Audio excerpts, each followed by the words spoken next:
Hoy quiero hablarles de algo que parece académico, pero que en realidad es profundamente práctico. Cómo convertir las preguntas que surgen junto al paciente en mejores decisiones.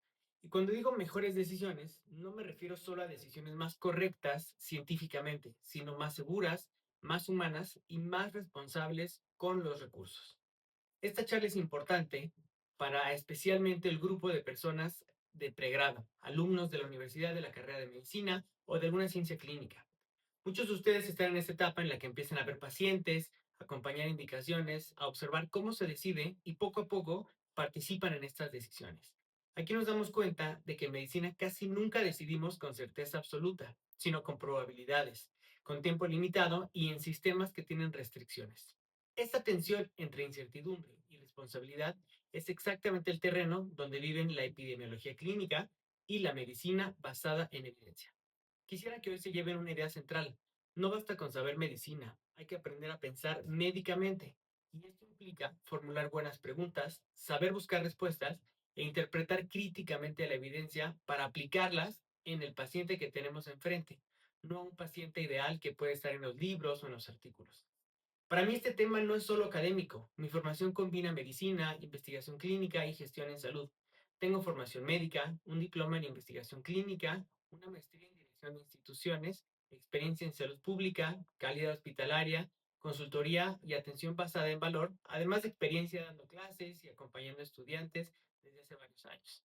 Eso me ha permitido ver el problema desde varios ángulos, desde la consulta, desde la investigación, desde el hospital y desde la gestión.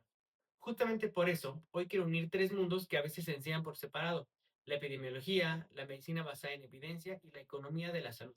En la práctica real, estos tres mundos no están separados, sino que se cruzan todos los días. Cuando uno entra al hospital, descubre que la dificultad no es memorizar datos. La dificultad real es decidir qué dato importa, qué hallazgo cambia la conducta, qué información es ruido y qué cosas sí modifican el pronóstico del paciente. El hospital está lleno de presión cognitiva, muchos datos, poco tiempo, jerarquía, cansancio, incertidumbre.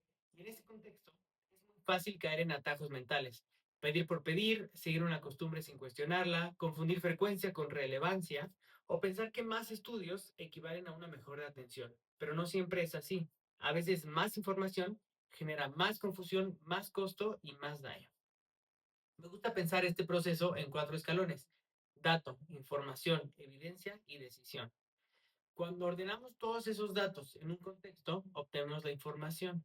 Y cuando esa información se contrasta con estudios bien hechos y conocimiento acumulado, obtenemos la evidencia. Y al integrarla con el paciente específico, podemos tomar una buena decisión.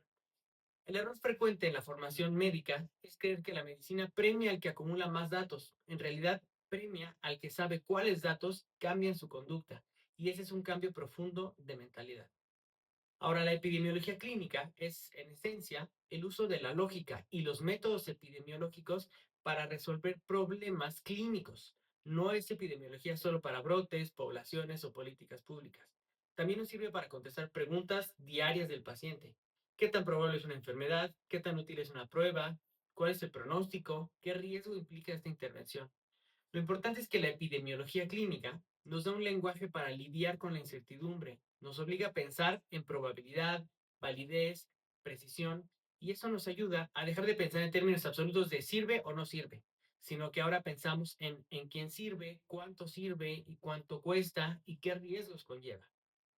La medicina basada en evidencia no es solo leer artículos, es integrar tres cosas: la mejor evidencia, la experiencia clínica y los valores y circunstancias del paciente. Si falta una de esas tres, la decisión queda incompleta. Si solo tenemos evidencia, pero no juicio clínico, entonces podemos hacer recetas de forma mecánica, como cualquier robot. Y si ignoramos las preferencias y el contexto del paciente, podemos hacer algo técnicamente correcto, pero humanamente inadecuado. Es importante aclarar algo: la medicina basada en evidencia no significa obedecer ciegamente una guía. Tampoco significa hacer lo más nuevo, lo más caro o lo que tenga el artículo más reciente. Mucho menos significa reemplazar toda la clínica por los artículos nada más.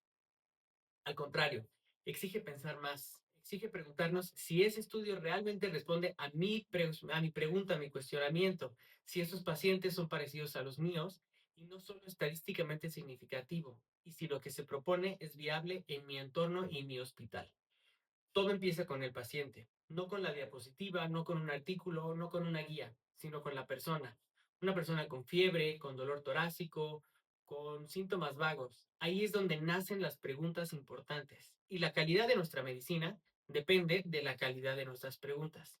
Si formulamos preguntas precisas, tendremos mucho más probabilidad de encontrar evidencia útil. Aquí entra una herramienta clásica, pero muy útil: paciente o problema, intervención, comparación y el desenlace. No es una fórmula rígida para todo, pero sí es una gran herramienta para ordenar el pensamiento. Por ejemplo, en vez de preguntar ¿qué tan bueno es un antibiótico?, podemos preguntar: en adultos con neumonía adquirida en la comunidad, ¿este esquema contra otro reduce la estancia hospitalaria o las complicaciones? En vez de preguntarnos ¿sirve esta prueba?, podemos preguntar: en pacientes con sospecha clínica de apendicitis, ¿esta prueba mejora la certeza diagnóstica lo suficiente como para cambiar la conducta? Pensemos en un paciente con fiebre, tos y disnea. Una pregunta diagnóstica mal formulada sería: ¿le pido estudios? Una mejor pregunta sería: en un paciente con sospecha de neumonía, ¿qué estudio mejora más mi probabilidad diagnóstica y cambia la conducta de forma útil? Quiero que se acostumbren a pensar no solo en las pruebas que existen, sino en cuáles agregan valor real. Pedir por inercia también es una decisión y casi siempre es una muy mala decisión. Ahora pensemos en una pregunta de tratamiento. No basta con saber que un fármaco funciona en términos generales. Lo relevante es saber si mejora desenlaces importantes en pacientes como el mío, comparado con la alternativa real que tengo disponible en mi escenario.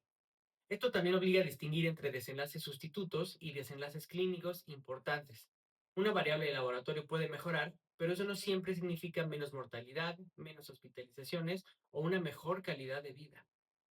Ahora, las preguntas pronósticas son sumamente clínicas y muy subestimadas.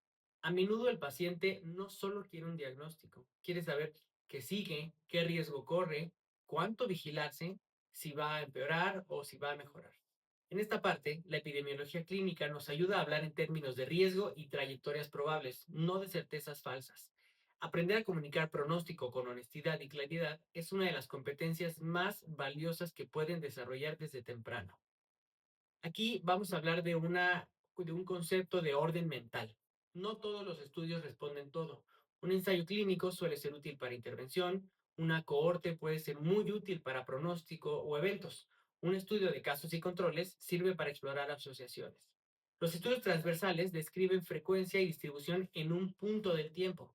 Las revisiones sistemáticas integran la evidencia, pero no mágicamente corrigen estudios malos que tienen de base. Lo importante es entender que el diseño correcto depende de la pregunta correcta, y una mala alineación entre pregunta y diseño nos lleva a respuestas poco útiles. Nos enseñan que la pirámide de evidencia es muy útil, pero a veces se interpreta mal. No siempre más arriba significa más útil, para la pregunta que tengo yo en particular. Una revisión sistemática y de estudios poco aplicables puede ser poco útil para mi paciente que uno que es una cohorte que esté muy bien hecha. Hay que usar la jerarquía como un mapa, no como un dogma.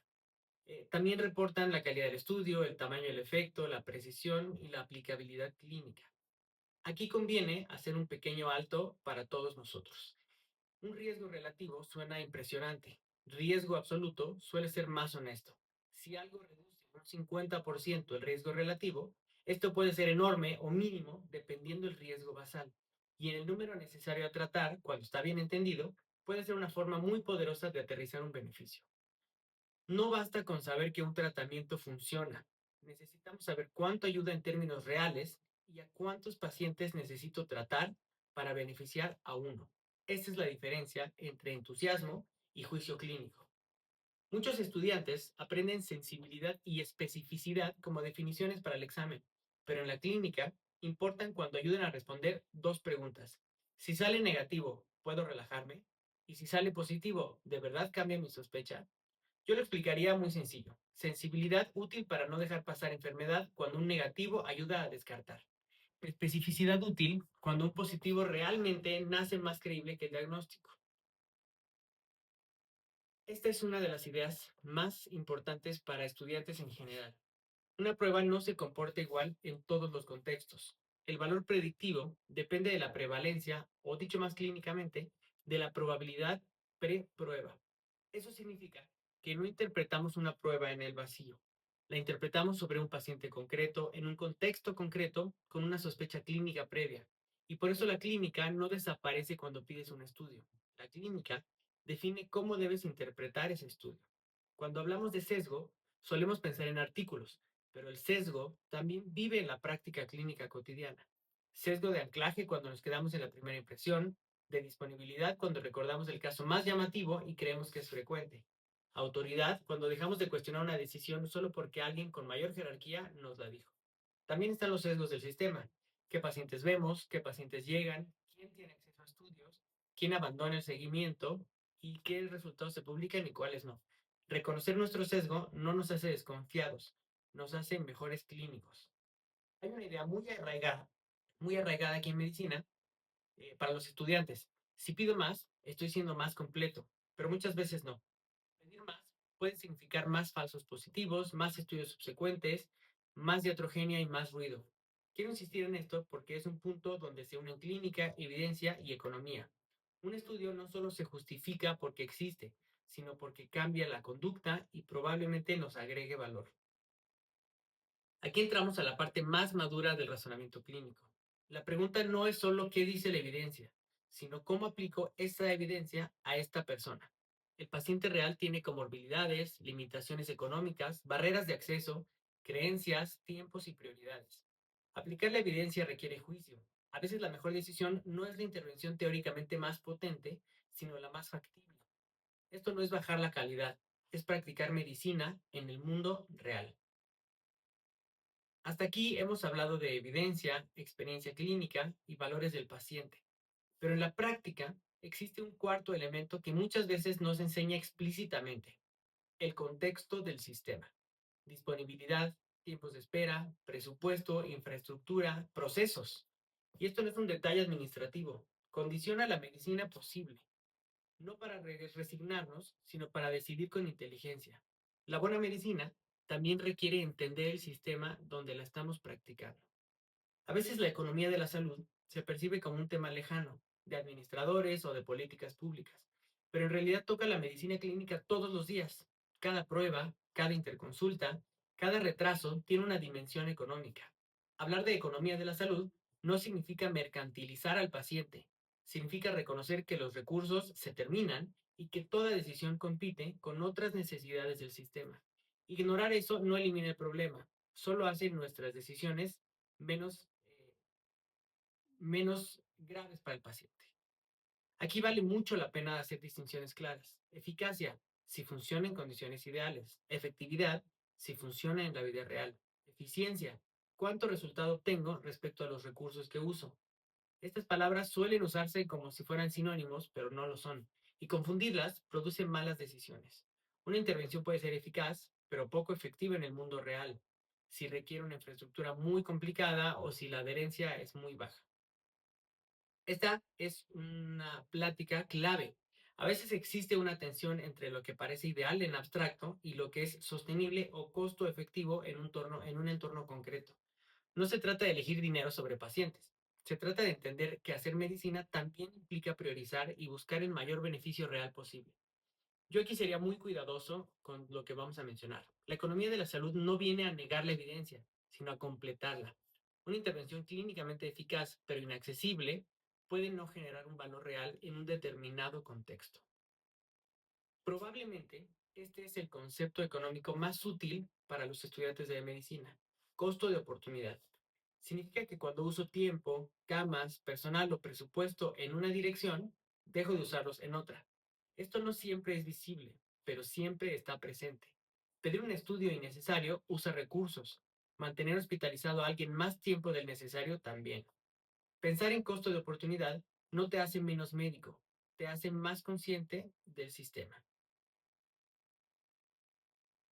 Por si acaso, es una de las frases más caras de la medicina. A veces sí está justificado actuar de manera precautoria, por supuesto, pero otras veces, por si acaso, significa que no formulamos bien el problema, no estimamos bien la probabilidad o no quisimos tolerar la incertidumbre. El costo puede ser más amplio, más análisis, más imágenes, más hallazgos, más eventos adversos, más gasto de bolsillo y más sobrecarga del sistema. Una medicina madura aprende a distinguir prudencia de sobreuso. El- la atención basada en valor puede sonar a lenguaje gerencial, pero en realidad es profundamente clínico. La idea central es generar mejores resultados relevantes para el paciente con los recursos invertidos. No es ahorrar por ahorrar, es alinear calidad, seguridad, desenlaces y sostenibilidad. Esto conecta muy bien con mi actividad en el área de calidad. Y para ustedes se traduce en algo muy concreto.